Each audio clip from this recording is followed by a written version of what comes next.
Hello, and thank you for joining us this lunchtime. We've got a festive feel to this InsurTech Bytes, so do not adjust your sets. We will be talking blockchain to parametrics, all the way from Melbourne to New York and back to Carlow and Dublin. But first, we really got a great reaction to our last event in November, so let's take a quick look back.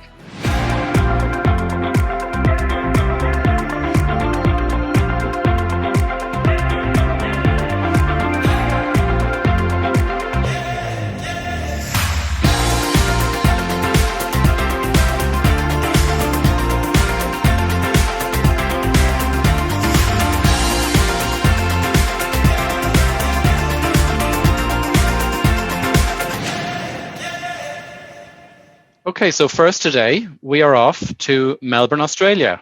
And to introduce you, Pat O'Brien. Hi, I'm Pat O'Brien from Greenlight Re, and I'm pleased to introduce Annette King, one of the co-founders of Galileo Platforms and InsurTech, disrupting insurance via blockchain. Annette, you are welcome to Dublin. Thank you. Hi, Alan. Hi, Pat. Hi, everybody. It's great to see you again, and thank you for staying up so late. It's lunchtime in Dublin, crazy hour. You probably haven't gone to bed yet. We really appreciate your time, and delighted you could join us. So maybe before we kick off, do you want to tell us a little bit about yourself, where you're from, and a bit about your background? Sure. I'm Australian, and I've spent half my career in Australia and New Zealand and half in Asia. And I'm an actuary, and I've also been in a number of operational roles inside insurers and consultants. So I've been a CEO and a Chief Marketing and Strategy Officer and a CFO, as well as non-executive director.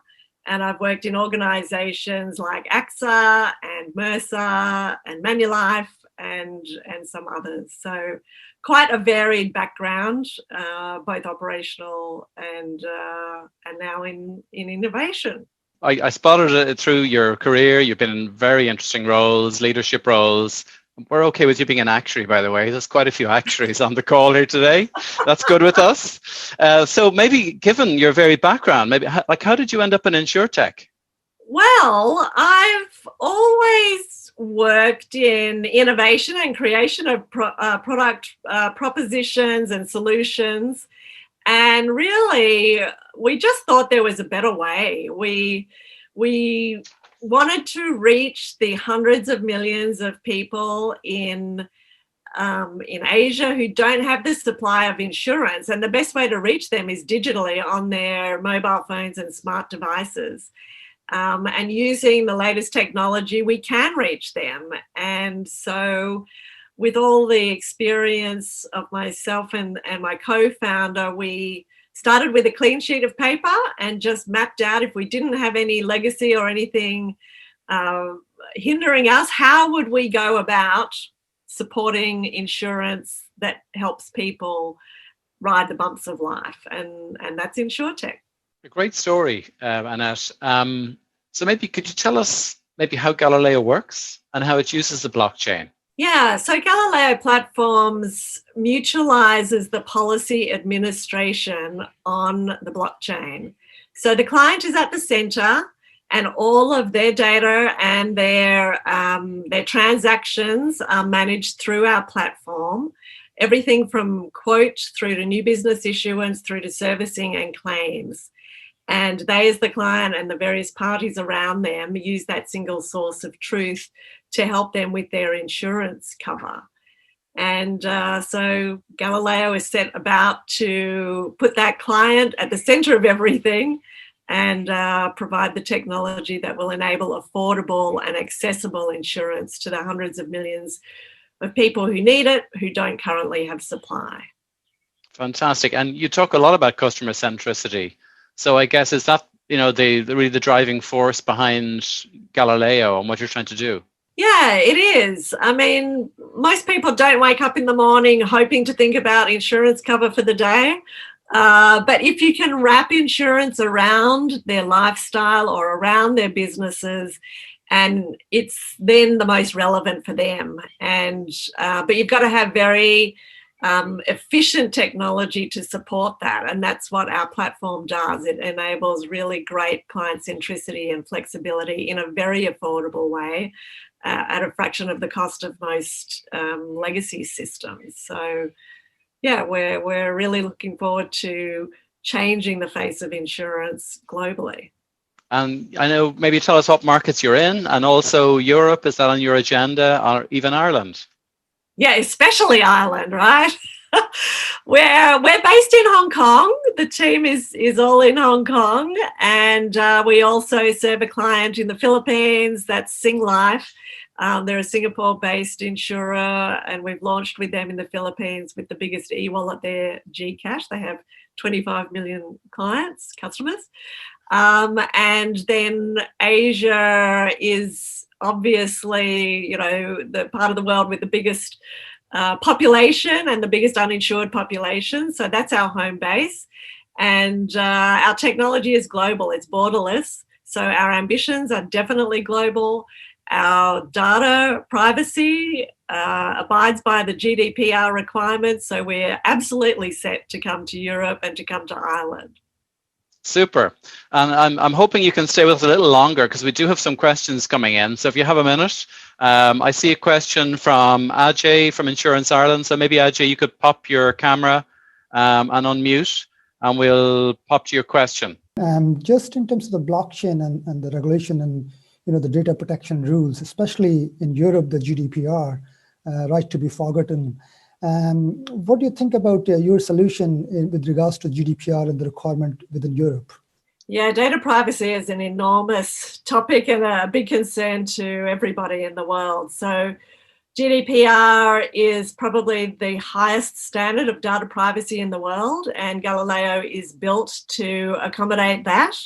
So we're all ready for Europe. We're all ready for Ireland. It is important because blockchain, anything encoded in the block is immutable. That means it's there forever. So we have a structure where we store the immutable, fully auditable stuff in the blockchain, and any data that needs to be expunged at a future date is held off chain. And we have a whole patented infrastructure that supports the transactions but respects people's privacy. Great stuff. And before we go, Annette, thank you again for your time. I have one final question. What do you want from Santa? I want some nice hot weather. I've got my t-shirt ready. I want the sun shining here in Australia. And I want a fabulous 2021 for everybody. I think 2020 has been such a momentous year in so many ways, but 2021 is going to be a whole lot better. Great stuff. Thank you so much again, and take care and have a very safe Christmas to you and all your colleagues and family. Thank you. Thank Season's you. greetings. Bye. Bye.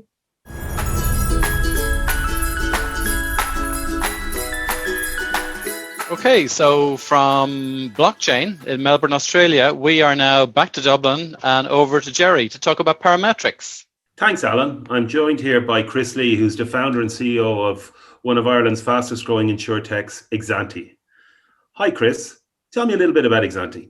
Hi, Jerry. Hi, Alan. Thanks for having me on. Exante is a company set up by myself and Aidan Breen here in Ireland with Shipyard Technology Ventures. We are a parametric insurance company.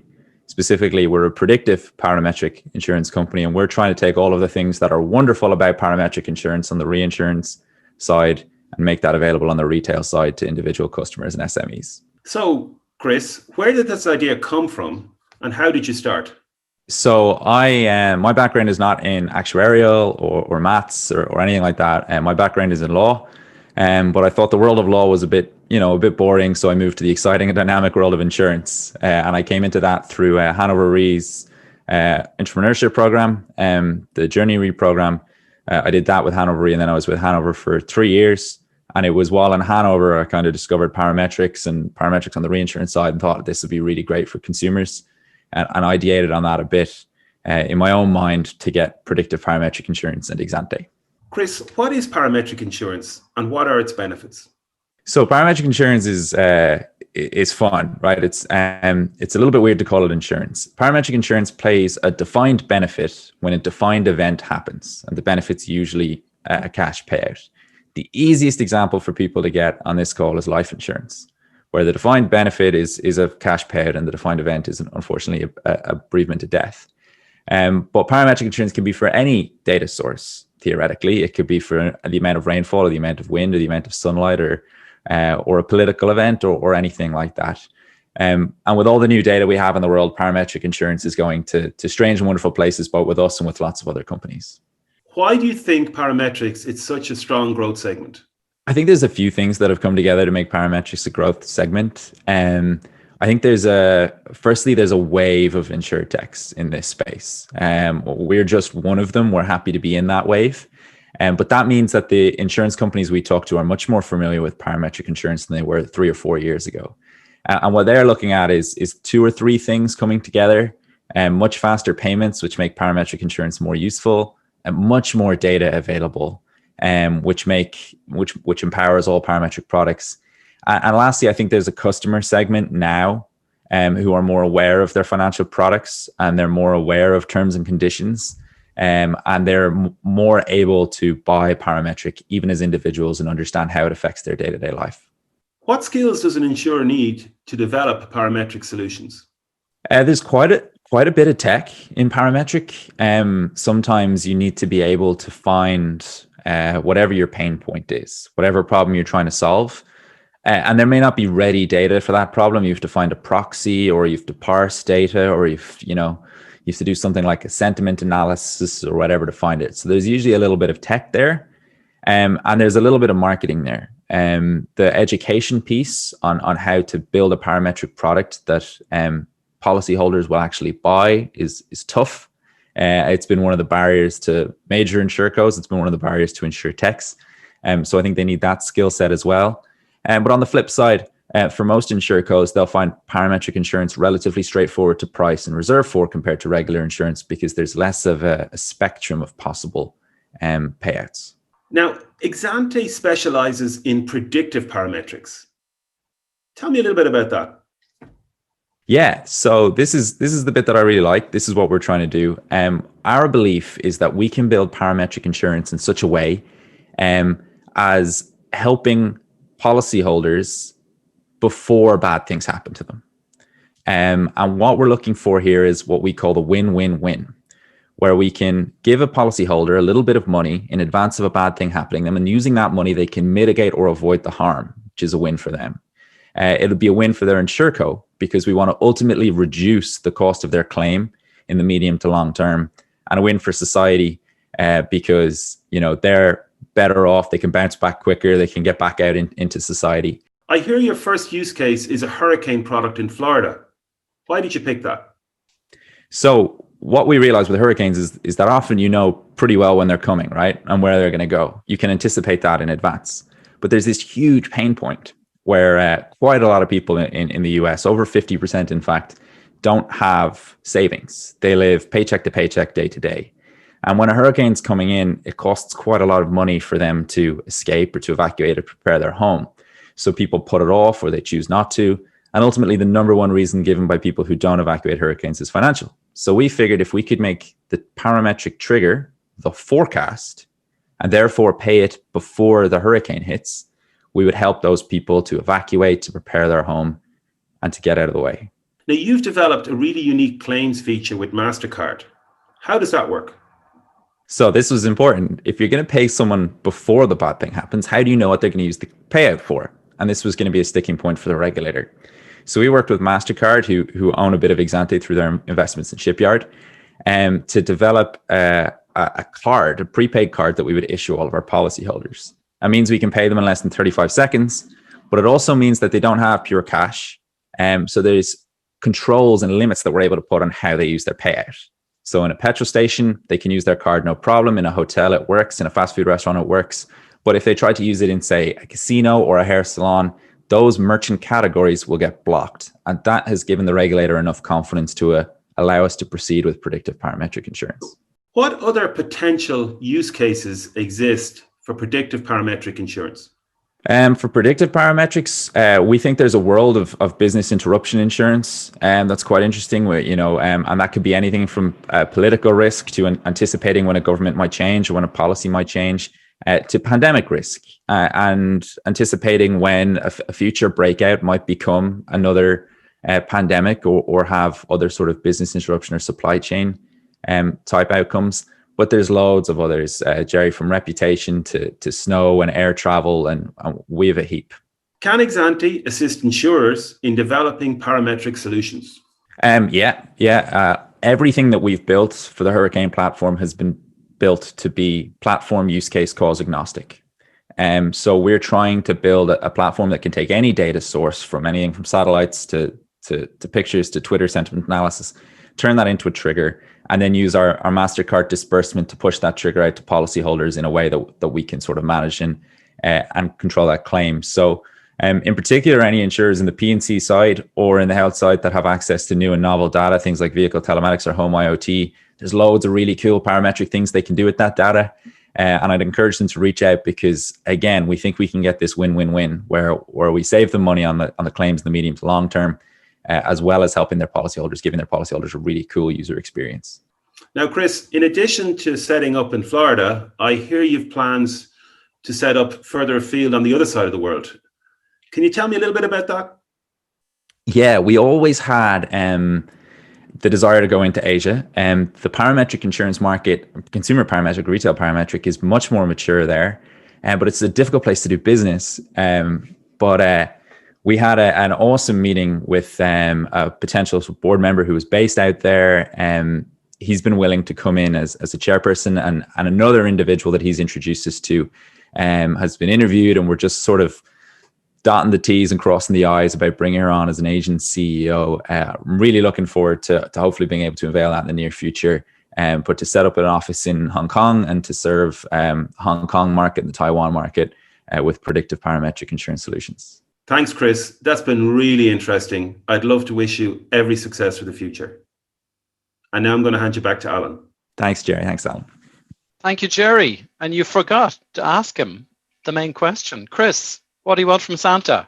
I want a nice, quiet Florida 2021 hurricane season so we can all recover from this miserable year. I like it. Thanks so much, Chris. Good to see you again. And take care. Have a safe and nice Christmas. Cheers. Thanks, everybody.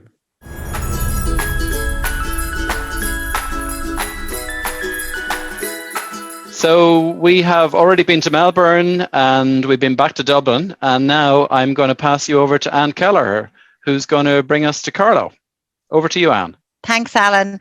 And I'd like to welcome Declan McGill from Unum. Thank you very much, Declan, for joining us today. Declan, just to kick off, can you tell me a bit about Unum, who you are and what you do? Hi, Anne. Pleased to be here. So my name is Declan McGill. I'm an AVP with Unum.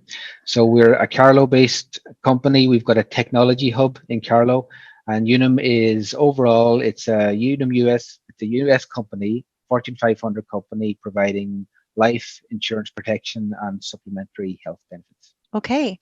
And Unum has had a base in Carlow, I think, since 2008. Why did the group choose to locate to Carlow? Yeah, that's right, Anne. We set up here in 2008. Really, it was to take advantage and tap into the technology skill set within Ireland. They wanted to locate in an area that was regional, take advantage of the good catchment area. So they landed on Carlow because of the southeast location and because of the proximity to Carlow IT. One of the key criteria was that they wanted to establish a very close partnership with a third level institution. So that's why they landed in Carlow. Okay, and can you tell us what the team in Carlow does? Yeah, so it's a technology center. So we've got a team of IT professionals, software engineers, testers, business analysts, product managers. So we build and maintain the software applications that are then used by our business operations in the US. Okay, terrific. And you recently had a major job announcement. Can you tell me a bit about that? That's right, Anne. Yeah, so it's exciting. So already we've got around 150 people here in Carlow, but we're hoping to grow to over 200 people as a result of this additional investment. And it's part of our ongoing digital transformation. It's a company-wide initiative to really invest in forward-thinking technology.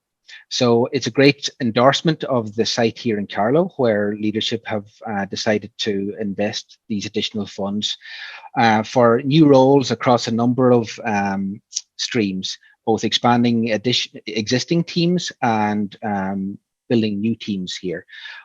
An emphasis on future technologies, cloud-based technologies. So it's really exciting. Great. And I know you've developed a strong partnership with the InsurTech team in Carlow IT. Can you tell us a bit about how that works? Yeah, so right from the beginning, and we've had a really strong partnership with Carlow IT. As I mentioned, it was one of the criteria why Unum set up in Carlow to begin with. So right from the off, we've been having interns join Unum from Carlow IT. We've invested in a technology center within the college, and more recently, with the establishment of the InsurTech Network Center, we've partnered with them in a number of ways. We've been accelerating our data and analytics programs within Unum. So we've partnered with the INC in providing practical projects for the data science graduates, the Masters in Data Science graduates to work on as part of their thesis and project work. We've also had a number of meetings with some startup companies who've had ideas and technologies that could help advance our processes. So some of those have led to conversations with our business development team in the US, and hopefully will lead to maybe proof of concepts early next year. So, and we've also participated in evaluating some of the new course content that the INC is developing. So all in all, we feel it's mutually beneficial for both us and the INC to foster and continue with these strong relationships. Yeah, it sounds like an excellent relationship, Declan. Mm-hmm. Can you tell us maybe a little bit about, for another insurer thinking of partnering with Carlow IT, what advice might you have for them?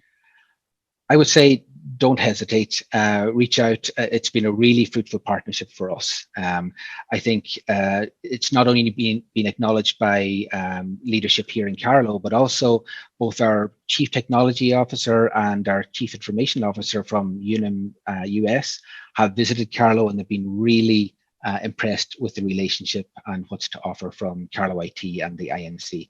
So I would advise any other insurers to, talk to Aidan and team, because, as I said, it's been a really fruitful relationship for us. That's great to hear. Thank you so much, Declan. It's been lovely talking to you and wishing you continued success in Carlow. And now I'm handing back to Alan. Thanks, Anne. Thank you, Anne. And before you go, Declan, I have one question for you. Sure. What do you want from Santa? What I want from Santa, that's a good question, Alan. How about a return to normality, or at least something resembling normality? That would do for me. Excellent. Thanks again, Declan. Thanks. Pleasure. Okay. Thank you, Anne. And thank you, Declan. I'm going to pass you back now to Jerry. Thanks, Alan. I'm joined by Aidan Mann from the Carlow IT InsurTech Network Center, and we're delighted to have Aidan, and I think he might even have some Christmas goodies for us at the end. But first, Aidan, just talk to me a little bit about the InsurTech Center. Why did Carlow IT decide to invest in this facility? Well, it came about, Jerry, from the Southeast Action Plan for Jobs in 2015. There was a call on that, or an emphasis on that, with regional development. And from that, originally the focus was on a fintech centre, but from IT Carlow research and from input from our key stakeholders, the likes of Unum and other insurance players, it became evident that there was a need more so for an InsurTech centre in the region, rather maybe than fintech, and it was building on a strong regional track record in the area, in the areas of insurance and indeed financial services. Applied for in 2017 and commenced operation in 2018. I think, in the post-COVID era, I think regional development is just going to become more and more important. So How long is it? You're there a couple of years. So talk to me a little bit about what you've been doing there. Well, we're established, started operations November 18, really, and from the get-go then it was about fostering collaboration, Jerry. That's a big thing about what we're trying to do between, on the first hand, InsurTechs and incumbents. And I mean InsurTechs in the loosest possible sense, guys coming into us with an idea to guys who are well-established and on a growth curve.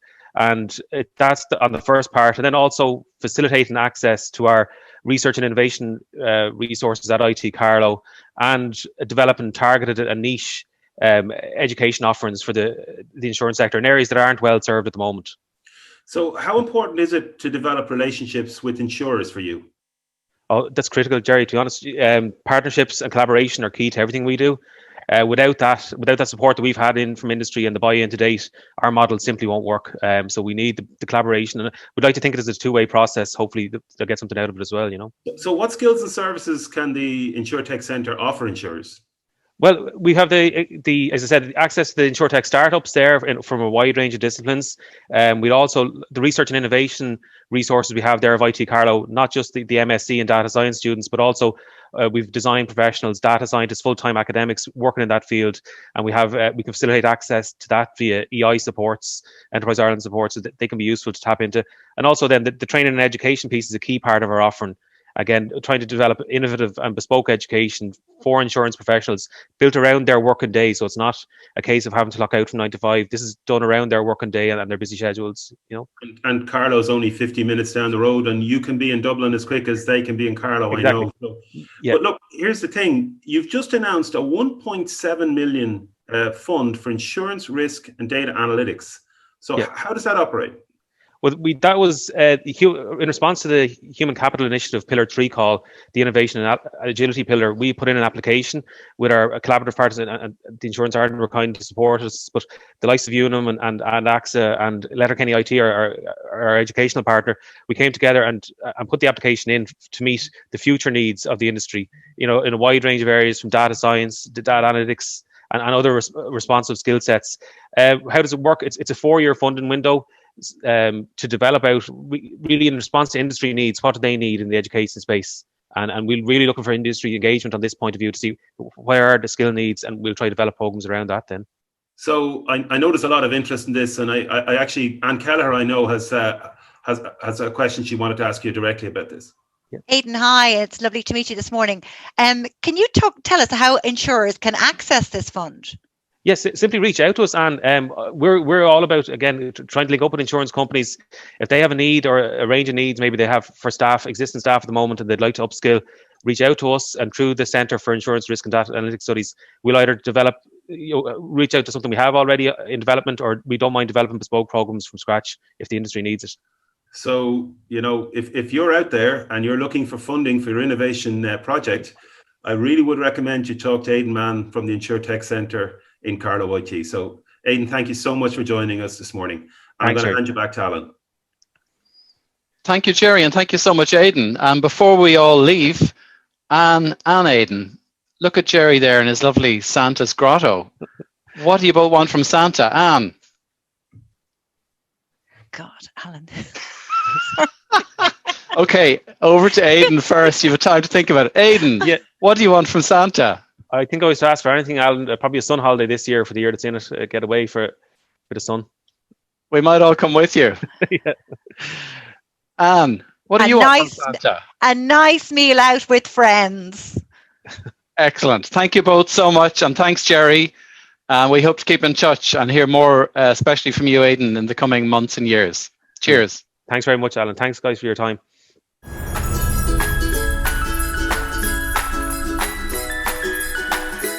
So now I'd like to welcome Declan Murphy from MapFree. Great, thanks a million. Glad to be here, Alan. So we're talking about InsurTech today, and I know you and MapFree have recently launched a new innovation called LeakBot. Do you want to tell us a bit about it? Yeah, so LeakBot is actually an IoT device. It's a smart leak detection device, and the device manufacturer is a UK-based company called HomeServe Labs. So the device is a self-installed device that the customer can fit themselves in their home. They connect it to their mains water pipe, and then that monitors any potential leaks that may come from that throughout the customer's home. Great stuff. And I think from what I saw, you launched that as a partnership right, with a tech company. Is that right? Yeah, well, so Mapfre as a global business have their own innovation unit. So it's called InsurSpace and it's based in Madrid. And basically what Mapfre do is they look throughout the globe at insurtechs and startups that are looking to solve different problems for customers. And then they bring them into an accelerator program. And then they work with them over a number of weeks and months to develop propositions. And then they roll them out through different units within the Mapfre group globally. So LeakBot was in the Mapfre Innovation Unit, is that right? Yeah, so I suppose from an Irish perspective, we Mapfre, we're an insurance company, but we're also an assistance company.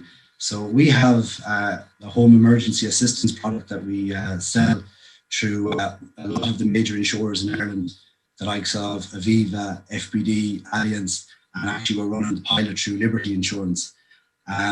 So the product, by its very nature, is a reactive product. So something has happened in the customer's home, and then we actually dispatch someone to fix that problem from the customer. So one of the big problems that we have is around escape of water. It's very similar to what the insurance companies are seeing. So that would have a significant volume where we would dispatch a plumber.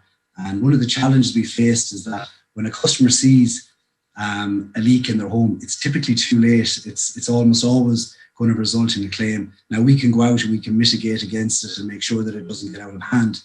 But we had been looking to see, could we integrate technology into our product offering to catch the leak at a much earlier space.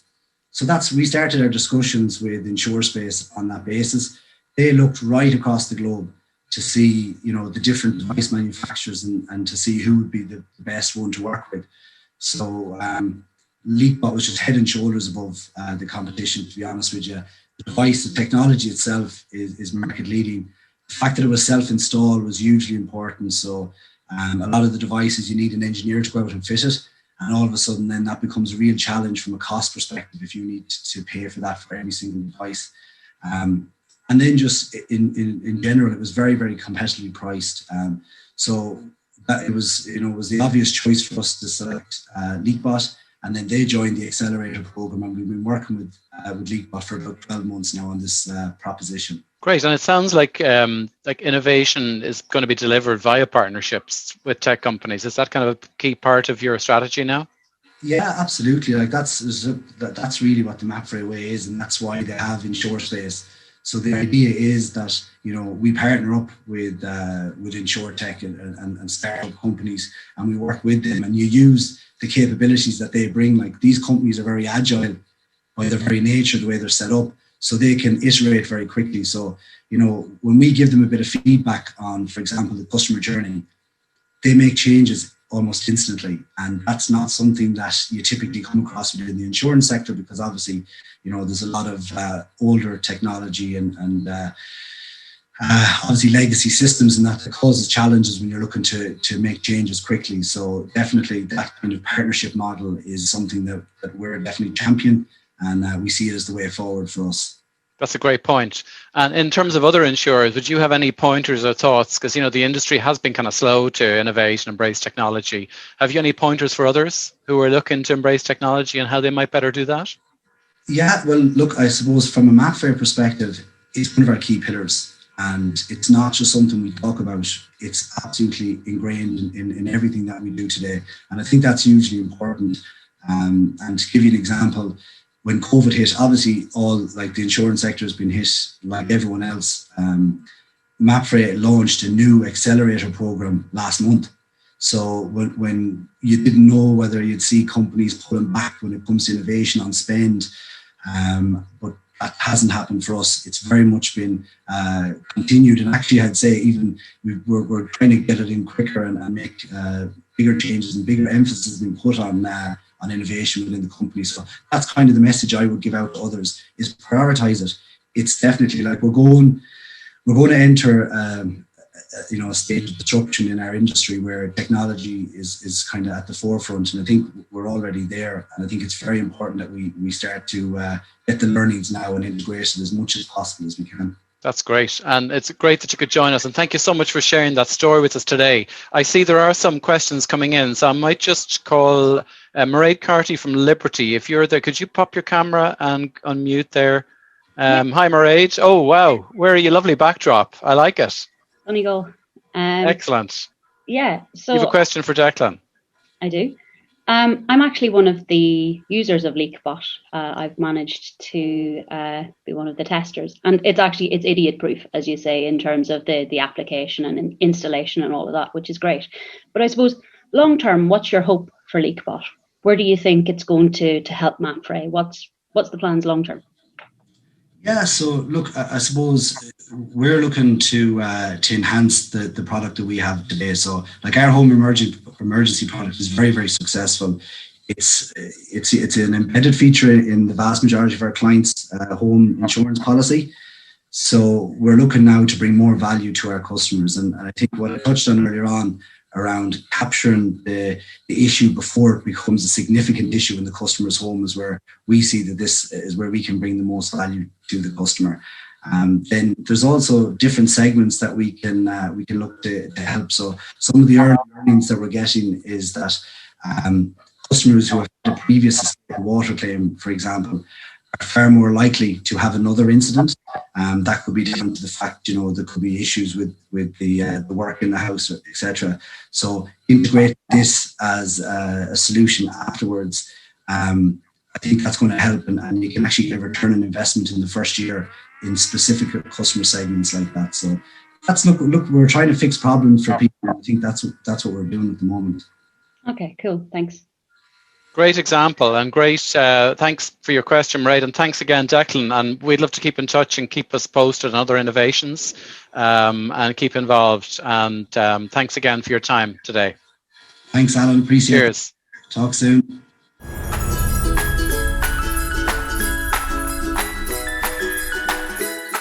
Okay, so now we're off to New York, and here's Pat O'Brien. Great, thanks, Alan. And I'm delighted to have Tony Liu from InsurTech New York with us this afternoon. So before we chat, maybe you can talk a little bit about InsurTech New York, Tony. Can you give us a little bit of your personal story? So I guess I looked at your CV, and you've had a variety of roles with well-known companies like Boston Consulting Group, Gartner, NBC Universal. So what brought you to the InsurTech world and getting involved in the startup space? Yeah, thanks for having me, Patrick, in InsurTech Ireland. So been developing, managing, or strategizing on technology for a better part of my 20-year career, and also some stints in the insurance industry as a consultant.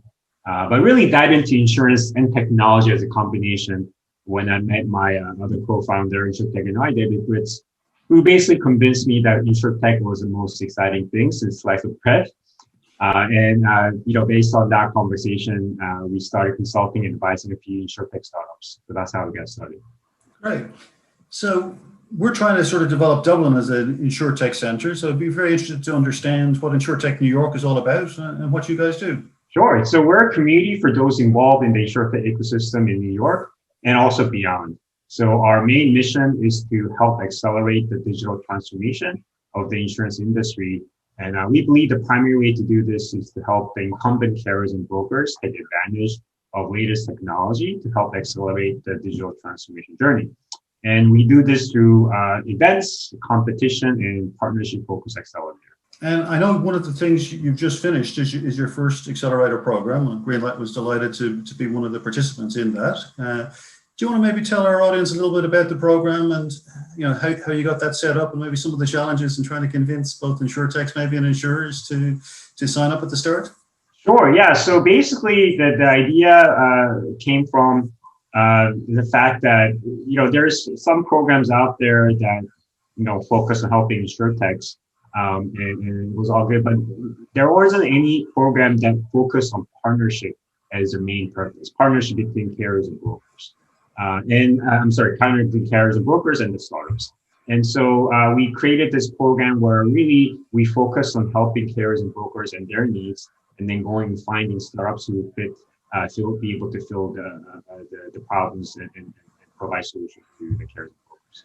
obviously, you just completed the accelerator. You're in a great financial hub in New York. So there's a lot of things happening there from the InsurTech perspective. So, what are some of the things that you guys see that you think may be the insurance trends of the future? Yeah, so I mean, there's a lot of different things that we're seeing, but just specifically, just looking at what happened in the accelerator, we saw that obviously PNC carriers and PNC, just industry in general, just had a lot of interest in innovation, and there's been more insurtechs in the PNC world who were out there and making traction, right? But we also are seeing more that the life and annuity startups are coming up and rising up and emerging as serious players. As a result, about half of our InsurTech cohort this year were from life and annuities. So that's one thing. And then we also see that a lot of carriers see InsurTech as not only companies who can improve their operations, but in the core systems, analytics, what have you, but they also see them as alternative distribution channels.